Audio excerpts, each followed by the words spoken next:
Hello everyone, my name is Mansi Banod. स्वागत करती हूँ करंट अफेयर के एपिसोड नंबर 661 में। आज की तारीख है 19 मई 2020। हमारे दो चैनल्स हैं, पिनाकल और फ्रंटियर आईएएस। अगर अभी तक आपने हमें सब्सक्राइब नहीं किया तो सब्सक्राइब जरूर कीजिए, साथ में हमारा बेल आइकन प्रेस करना ना भूलिएगा।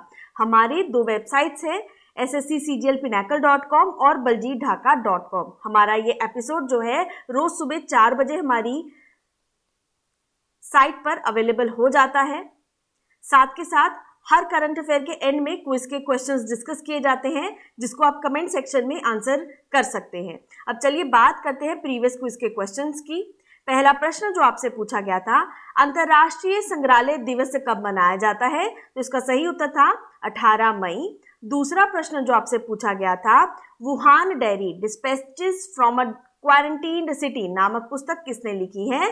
तो ये पुस्तक लिखी गई है फैंग फैंग के द्वारा।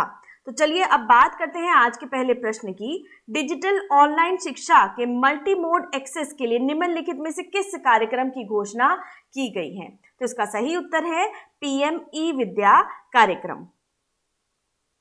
केंद्रीय वित्त मंत्री निर्मला सीतारमण ने आत्मनिर्भर भारत पैकेज के बारे में जानकारी देते हुए इस कार्यक्रम की अनाउंसमेंट की। इस कार्यक्रम का मुख्य उद्देश्य ऑनलाइन शिक्षा प्रदान करना है। पीएम ई विद्या कार्यक्रम के तहत शीर्ष 100 विश्वविद्यालयों को 30 मई तक ऑनलाइन कोर्स शुरू करने की अनुमति दी जाएगी।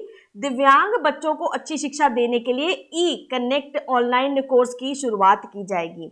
इसके अलावा छात्रों, शिक्षकों और परिवारों के मानसिक स्वास्थ्य के लिए एक नई पहल के तहत मनोदर्पण कार्यक्रम भी लॉन्च इसके तहत किया जाएगा। पहली से लेकर 12वीं तक की कक्षाओं के लिए एक डीटीएच चैनल शुरू किया जाएगा।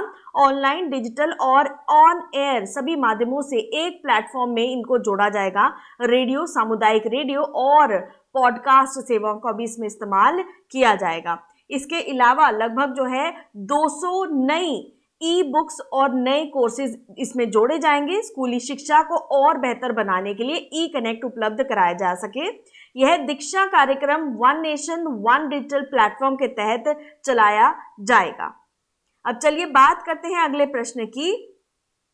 आत्मनिर्भर भारत अभियान के तहत मनरेगा के लिए कितने अतिरिक्त राशि आवंटन की जाएगी, वो आपको यहाँ पर बताना है। तो कुल मिलाकर जो 40,000 करोड़ की राशि जो है इसमें आवंटित की जाएगी मनरेगा के तहत। प्रधानमंत्री नरेंद्र मोदी द्वारा घोषित आत्मनिर्भर भारत अभियान के तहत राहत पैकेज दिए जाने की जानकारी वित्त मंत्री निर्मला सीतारमण ने दी।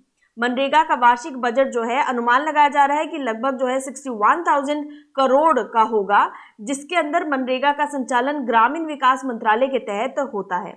अब यहाँ पे आपको एडिशनल इंफॉर्मेशन के लिए बता दूं कि आर्थिक पैकेज की 5वीं और आखिरी किस्त के तहत मनरेगा के तहत 40,000 करोड़ रुपए के अतिरिक्त आवंटन हेल्थ इंफ्रा पर खर्च बढ़ाने, टेक्नोलॉजी ड्रिवन एजुकेशन के लिए कदमों का ऐलान किया गया। साथ ही पब्लिक सेक्टर एंटरप्राइजेस के लिए नई पॉलिसी लाने, कारोबारी सुगमता और राज्यों को सहयोग बढ़ाने की दिशा में भी राहत उपायों की घोषणा इसके तहत की जाएगी। अब चलिए बात करते हैं अगले प्रश्न की।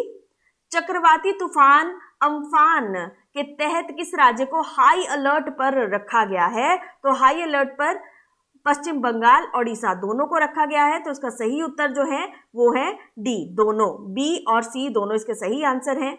मौसम विभाग ने बंगाल की दक्षिण पूर्वी खाड़ी और उसके आसपास के क्षेत्र में चक्रवाती तूफान की चेतावनी दी है। चक्रवात अम्फन जो है इसके आसन खतरे के मद्देनजर ओडिशा और पश्चिम बंगाल में राष्ट्रीय आपदा मोचन बल एनडीआरएफ की टीम तैनात कर दी गई है। चक्रवाती तूफान अम्फान बंगाल, ओडिशा तटीय इलाकों में हाई अलर्ट जारी किया गया है। मौसम विभाग ने तूफान के और भी ज्यादा खतरनाक रूप लेने की आशंका जताई है।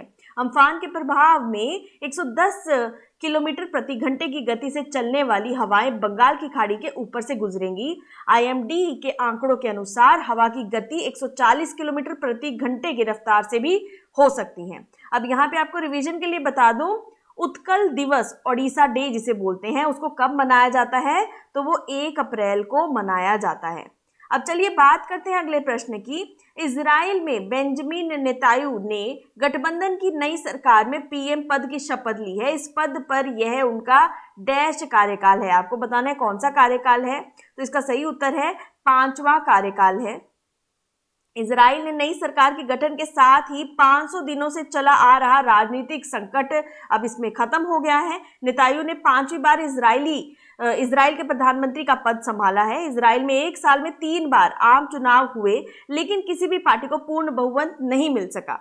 इसके बाद बेंजामिन नेतान्याहू ने ब्लू एंड व्हाइट पार्टी के चेयरमैन बेनी गॉट्स के साथ सरकार बनाई है। बेनी गॉट्स उप प्रधानमंत्री और रक्षा मंत्री बनाए गए हैं। बेंजामिन 1996 में पहली बार इजराइल के प्रधानमंत्री बने थे। साल 2005 में नेतान्याहू लिकुड पार्टी के अध्यक्ष बने और फिर साल 2009 में दोबारा प्रधानमंत्री बने। नेतान्याहू पर इस समय इजराइल में रिश्वत, भ्रष्टाचार, धोखाधड़ी और विश्वास तोड़ने के आरोप के मुकदमे चल रहे हैं। अब रिवीजन के लिए यहाँ पे आपको बता दूं, भारतीय कवि रविंद्रनाथ टैगोर का जो 159th बर्थडे सेलिब्रेशन था श्रद्धांजलि के रूप में, उसके नाम पर, टैगोर के नाम पर जो है एक सड़क का नाम भी इजराइल में रखा गया है। तो यहाँ पे आप ध्यान में रखिएगा। अब यहाँ पे इजराइल के आप लोकेशन देख सकते हैं। ये इजराइल का location Mediterranean Sea and Dead Sea, ये 2 सीज जो है इंपॉर्टेंट सीज है इस लोकेशन में जो आपको ध्यान में रखनी है। गोलन हाइट्स, वेस्ट बैंक, ये अक्सर जो है पूछ लिए जाते हैं। कैपिटल है यहाँ की जेरूसलम। करेंसी जो इस्तेमाल में लाई जाती है न्यू शेकल। नेक्स्ट क्वेश्चन देखते हैं, प्रश्न नंबर 5। किस देश ने एक नया राजनीतिक मानचित्र प्रकाशित करने का निर्णय लिया है? तो इसका सही उत्तर है नेपाल। नेपाल इसका बिल्कुल सही आंसर है। राष्ट्रपति विद्यादेवी भंडारी ने नेपाली संसद के समक्ष एक नया राजनीतिक मानचित्र प्रकाशित करने का निर्णय लिया है। इस नए मानचित्र की घोषणा को 2019 में भारत के एक नए मानचित्र के प्रकाशन की प्रतिक्रिया के रूप में देखा जा रहा है, जिसमें जम्मू कश्मीर और लद्दाख के नवगठित केंद्र शासित प्रदेशों को दर्शाया गया है। यहाँ पर आप देख सकते हैं एक्चुअली ये विवाद कहाँ से शुरू हुआ। उसी नक्शे ने नेपाल के साथ सीमा रेखा को ट्रिगर किया था, क्योंकि यह काला पानी के उत्तराखंड राज्य के हिस्से के रूप में त्रिकोणीय जंक्शन क्षेत्र को दर्शाता था। नेपाल ने काला पानी के क्षेत्र को शामिल करने पर औपचारिकता रूप से विरोध किया। काला पानी नेपाल के दार्चुला जिले का एक हिस्सा है, जबकि भारतीय मानचित्र उसे उत्तराखंड राज्य के पिथौरागढ़ जिले का अंतर्गत हिस्सा मानता है। मई 2020 में भारत ने कैलाश मानसरोवर के लिए एक नई लिंक रोड जब उद्घाटन के लिए शुरू की, नेपाल ने इस पर अपनी आपत्ति दर्ज की। तो आप यहाँ पर इसका ये डिस्प्यूटेड एरिया जो है काला पानी रीजन का, ये देख सकते हैं। चलिए बात करते हैं अगले प्रश्न की। यहाँ पर विश्व उच्च रक्तचाप दिवस कब मनाया जाता है? वर्ल्ड हाइपरटेंशन डे कब ऑब्जर्व किया जाता है? तो इसका सही उत्तर है 17 मई। 17 मई इसका सही आंसर है।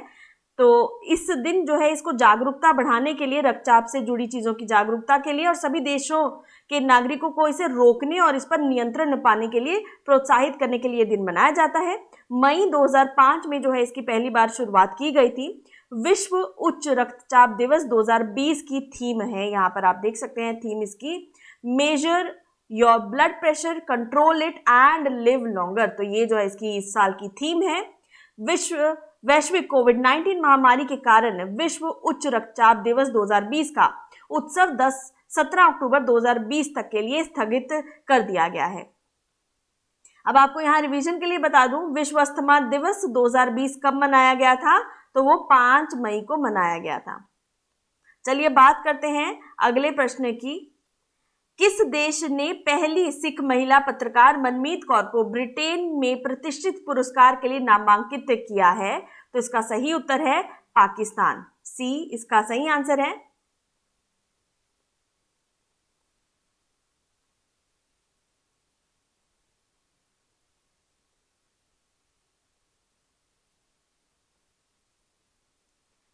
मीडिया की रिपोर्ट में पाकिस्तान की पहली सिख महिला पत्रकार मनमीत कौर को यूके में एक प्रतिष्ठित पुरस्कार के लिए नामांकित किया गया है।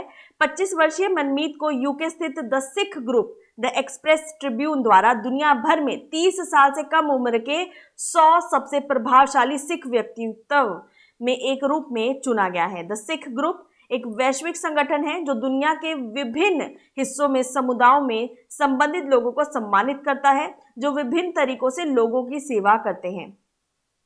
यहाँ पे आप इनकी तस्वीर देख सकते हैं। मनमीत को स्थानीय स्तर पर अल्पसंख्यकों और महिलाओं के मुद्दे उठाने के लिए, उस पर प्रकाश डालने के लिए अगले साल ब्रिटेन में एक समारोह में पुरस्कार दिया जाएगा। अब यहाँ पे आपको रिवीजन के लिए बता दूं, किस देश के लापता पत्रकार साजिद हुसैन हाल ही में स्वीडन में मृत पाए गए थे, तो वो पाकिस्तान के थे। ये आपको ध्यान में रखना है। अब अगले प्रश्न की बात करते हैं। किस राज्य ने बुजुर्ग सुरक्षा के लिए मिशन ग्रैंड केयर शुरू किया है? तो इसका सही उत्तर है केरल। केरल में पूरे राज्य में बुजुर्ग सुरक्षा का संदेश फैलाने के लिए एक नया मिशन ग्रैंड केयर शुरू किया जा रहा है। कुदुम्श्री ने मिशन ग्रैंड केयर के तहत बड़े पैमाने पर जागरूकता कार्यक्रम शुरू किया जो राज्य में बुजुर्गों की सुरक्षा और देखभाल को प्राथमिकता देगा। कुदुम्श्री महिला स्व सहायता समूह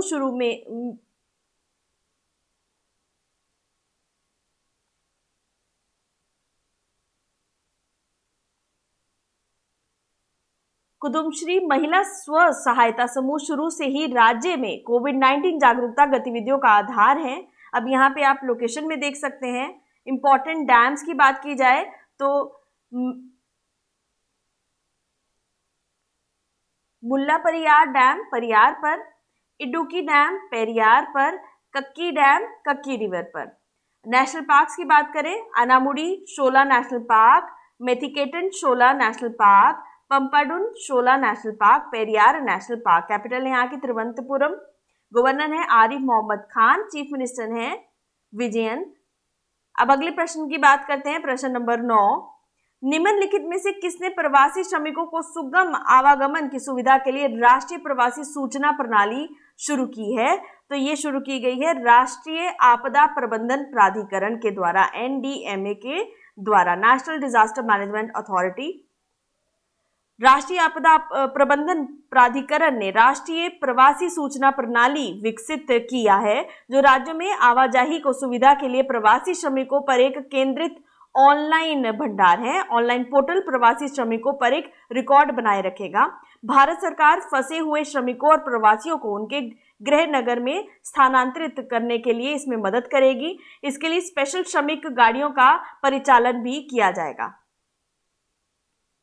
प्रश्न नंबर 10। किस देश का बुंडेसलीगा फुटबॉल लीग कोविड-19 लॉकडाउन के बाद होने वाला विश्व का पहला प्रमुख खेल आयोजन बन गया है?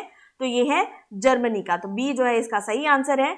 जर्मनी का बुंडेसलीगा कोरोना वायरस महामारी को रोकने के लिए लगाए गए देशव्यापी लॉकडाउन के बाद होने वाला दुनिया का सबसे बड़ा पहला ऐसा प्रतियोगिता बन गया है। यूरोपीय फुटबॉल लीग 2019-20 सीजन के शेष मैच 16 मई से शुरू किए गए। कोरोना युग के दौरान खेल पहले की तरह नहीं खेले जाएंगे। ये खेल जो है खाली स्टेडियम में खेला जाएगा। तो ये बात आपको इसमें ध्यान में रखनी है। अब बात करते हैं, यहाँ पे एक आपको रिवीजन के लिए बता दूं, केंद्रीय मंत्रिमंडल ने रेलवे क्षेत्र में तकनीकी सहयोग के लिए किस देश के साथ समझौता ज्ञापन किया है? तो वो जर्मनी के साथ ही किया है। अब यहाँ पर आप लोकेशन देख सकते हैं। कैपिटल है यहाँ की बर्लिन, करेंसी है यूरो, चांसलर है यहाँ के एंजेलिना मार्केल। चलिए अब बात करते हैं समरी कीवर्ड्स की। 19 मई 2020 डिजिटल ऑनलाइन एजुकेशन अंडर आत्मनिर्भर भारत अभियान, ये जो प्रोग्राम है इसका नाम है PM ई विद्या प्रोग्राम, जिसमें 1st से लेकर 12th क्लास तक के बच्चों के लिए ऑनलाइन एजुकेशन अवेलेबल कराई जाएगी। एडिशनल अमाउंट एलोकेटेड मनरेगा के तहत जो की गई है वो है 40,000 करोड़ तक की। साइक्लोनिक स्टॉर्म अम्फान जो है वेस्ट बंगाल और ओडिशा के क्षेत्र में रेड अलर्ट इसका जारी किया गया है। बेंजामिन नेतान्याहू जो है अभी PM बने हैं इजराइल के, इन्होंने अपना ये जो है 5वां जो टर्म है ये संभाला है। न्यू पॉलिटिकल मैप हाल ही में नेपाल के द्वारा जारी किया गया है। वर्ल्ड हाइपरटेंशन डे 17 मई को मनाया जाता है। फर्स्ट सिख वुमेन जर्नलिस्ट मनमीत कौर को अवार्ड दिया गया है, ये बिलोंग करती हैं पाकिस्तान को। मिशन ग्रैंड केयर, ये मिशन जो है ओल्ड एज पीपल के लिए केरल में शुरू किया गया है। नेशनल माइग्रेंट इंफॉर्मेशन सिस्टम जो है ये सिस्टम एनडीएमए के द्वारा जारी किया गया है। अब बुंडेसलीगा, ये जो वर्ल्ड फर्स्ट मेजर स्पोर्ट बना है कोविड-19 के दौर में, ये जर्मनी में खेला जाएगा। और एक चीज और जो इसमें आपको ध्यान रखनी है वो ये कि ये खाली स्टेडियम में खेला जाएगा। This is very important in this. अब चलिए बात करते हैं क्विज फॉर द डे की। पहला प्रश्न जो है इसमें, किस देश ने एक नया राजनीतिक मानचित्र प्रकाशित करने का निर्णय लिया है? दूसरा प्रश्न, डिजिटल ऑनलाइन शिक्षा के मल्टी मोड एक्सेस के लिए निम्नलिखित में से किस कार्यक्रम की घोषणा की गई है? तो दोनों क्वेश्चंस का आंसर आप कमेंट सेक्शन में लिखकर बता सकते हैं। Thank you so very much. Please do subscribe the channel and हमारा बेल नोटिफिकेशन प्रेस करना ना भूलिएगा। Thank you and have a nice day.